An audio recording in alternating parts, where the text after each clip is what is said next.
ગેનર્સમાંથી આપણે જોયું શુક્રવારના સેશનમાં, ત્યાં એક મજબૂતી આપણને જોવા મળી હતી. ત્યારબાદ જોઈએ તો એક કાઉન્ટરમાં જે આપણને મજબૂતી જોવા મળી, ટીવીએસ મોટર મજબૂતી સાથે કારોબાર, અશોક લેલેન્ડ થોડું પ્રોફિટ બુકિંગ થયું, પરંતુ આ સેક્ટર પર ટેકનિકલી અત્યારે કઈ રીતે અને કઈ કંપની પર વ્યૂ આપી રહ્યા છો? ઓવરઓલ અગર ઓટોની આપણે વાત કરીએ તો ઓટોમાં એક સારી એવી તેજી આવી ગઈ છે. હવે સિલેક્ટિવ સ્ટોક હજી પણ અમને એવું લાગે છે કે અહીંયાથી આપણને આઉટ પરફોર્મ કરતા દેખાઈ શકે છે, કારણ કે જે જીએસટી કટ અને જે ફંડામેન્ટલ ટેલવિન્ડ છે. પરંતુ સાથે સાથે આપણે એ પણ જોવાનું રહેશે કે આપણે એક ઓવરબોટ ટેરેટરીની અંદર ટ્રેડ કરી રહ્યા છીએ, પ્લસ માર્કેટનો મૂડ થોડો ખરાબ છે, તો થોડા ડીપની વેઇટ કરો.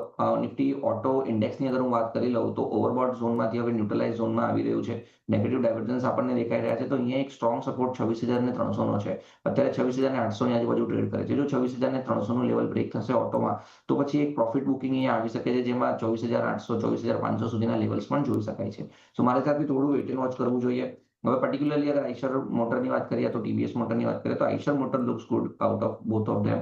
આઈશર મોટરમાં તમે જુઓ તો એક સ્ટોપ લોસ 6,800નો રાખીને તમે ઘટાડે બાય કરી શકો છો. જો 6,800 બ્રેક નહીં થાય તો દેર આર ચાન્સીસ કે આપણને એક શાર્પ ઉછાળો અહીંયાથી જોવા મળશે, જ્યાં 74,7,500ના ટાર્ગેટ જોવા મળી શકે છે. તો Eicher motor can be a good bet. TVS motor માટે મારા હિસાબથી થોડું વેઇટ એન્ડ વોચ કરજો. આઈશર મોટર્સ એક ફોકસમાં તમે અહીંયાથી રાખી શકો છો. આ જ સ્ટોક કે જે ઓટો સેક્ટરમાંથી સૌથી વધારે ખરીદદારી આપણને શુક્રવારના સેશનમાં બતાવી હતી. પાર્થિવ,